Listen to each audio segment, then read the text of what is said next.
एक राजकुमार और राजकुमारी थे जिनकी अभी शादी हुई थी। वे बहुत खुश थे, पर उन्हें एक चिंता थी। उन्हें डर था कि हो सकता है बाद में वे इतने खुश न रह सके जितने अब थे। इसलिए वे एक ऐसा ताबीज चाहते थे जो उनकी शादी में असंतोष न आने दे। उन्होंने एक विद्वान साधु के बारे में सुना था जो जंगल में रहता था और दुनिया के हर दोह का इलाज जानता था। ये दोनों उसके पास गए, उसे अपने दिल की बात बताई और सलाह मांगी। होशियार साधु ने सारी बात सुनी और कहा, दुनिया के हर देश में जाओ, जब तुम्हें ऐसा जोड़ा मिले जो अपनी शादी में पूरी तरह खुश है, तो उनसे कहना कि अपने बदन के साथ चिपके कपड़े का एक टुकड़ा दे दे। एक बार वह मिल जाए तो उसे हर वक्त अपने साथ रखना। वह छोटा सा टुकड़ा बड़ा ताकतवर ताबीज होगा। राजकुमार और राजकुमारी यात्रा पर चल दिए। अभी बहुत दूर नहीं गए थे कि उन्होंने एक ऐसे सूरमा के बारे में सुना जो शादी से बहुत खुश था।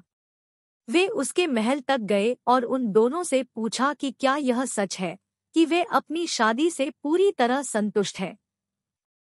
हाँ, सूरमा ने जवाब दिया, यह सच है, पर एक बात है कि हमारे कोई बच्चा नहीं है। यहाँ ताबीज नहीं मिला, इसलिए जोड़ा फिर अपनी यात्रा पर बढ़ गया। वे एक बड़े शहर में पहुंचे जहां कहा जाता था कि एक इज्जतदार आदमी बहुत लंबे समय से अपनी पत्नी के साथ बिल्कुल प्यार से रह रहा है।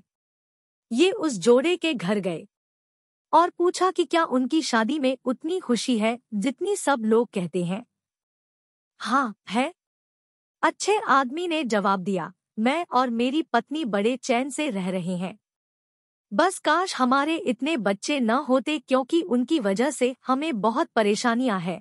यहाँ भी ताबीज मांगने का कोई फायदा नहीं था और वे दोनों चलते गए, सबसे पूछते जाते थे कि क्या किसी की शादी में सिर्फ सुख है, पर ऐसा कोई नहीं मिला। एक दिन वे नदी के किनारे के मैदान से गुजर रहे थे। उन्होंने देखा कि एक गडरिया बैठा बांसुरी बजा रहा था। उसी वक्त उसकी पत्नी गोदी में छोटा बच्चा और साथ में छोटा लड़का लिए पति के पास आई। जैसे ही गडरिये ने अपनी पत्नी को देखा, वह कूदकर उससे मिलने को दौड़ा। उसने उसकी बाहों से बच्चा लेकर प्यार किया। गडरिये का कुत्ता भी आ गया। वह लड़के के चारों तरफ घूमकर उसका हाथ चाटने लगा।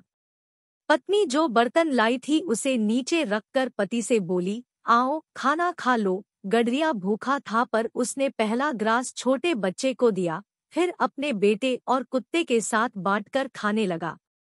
राजकुमार और राजकुमारी ने यह सब देखा सुना। वे उस परिवार तक गए और पूछा, तुम्हें देखकर हमें लग रहा है कि तुम एक खुश जोड़ा हो ना? गडरिया बोला, हाँ, हम सच में खुश हैं। मेरे ख्याल से कोई राजकुमार राजकुमारी हमारी तरह खुश नहीं हो सकते। राजकुमार ने कहा, मेरी बात सुनो। कृपा करके अपने बदन के साथ लगे कपड़े का एक छोटा सा टुकड़ा हमें दे दो, हम तुम्हें उसकी कीमत देंगे। गडरिया और उसकी पत्नी एक दूसरे को देखकर शर्मा गए। आखिर वह बोला, भगवान जानते हैं कि हम तुम्हें टुकड़ा ही नहीं पूरी कमीज ही दे देते, पर अगर हमारे पास होती तभी ना, हमारे पास नहीं है। राजकुमार राजकुमारी यात्रा करते रहे, क्योंकि वे जिस ताबीज को ढूंढ रहे थे वह मिली नहीं थी। आखिर इस अंतहीन यात्रा से तंग आकर वे घर की तरफ चल दिए। उनका रास्ता जंगल में से जाता था जहां उस साधु की कुटिया थी। वे रुके और उसके पास गए ताकि बता दे कि उसकी सलाह कितनी बेकार थी। विद्वान मुस्कराया और बोला, क्या सचमुच तुम्हारी यात्रा बेकार रही? क्या तुमने अपने अनुभवों से कुछ नहीं सीखा? राजकुमार मान गया, हाँ, मैंने जान लिया है कि धरती पर संतोष का वरदान बहुत कम मिलता है। राजकुमारी ने कहा, मैंने यह समझ लिया है कि संतोष के लिए जरूरी है कि हम संतुष्ट हों। राजकुमार ने राजकुमारी का हाथ अपने हाथ में लिया और गहरे प्यार से दोनों एक दूसरे की तरफ देखने लगे। विद्वान ने उन्हें आशीर्वाद दिया और कहा, तुम्हें अपने दिल में सच्चा ताबीज मिल गया। इसे ध्यान से रखना और तब तुम कितना भी लंबा जीवन जियो, असंतोष की बुरी नजर तुम पर अपना असर नहीं डाल पाएगी।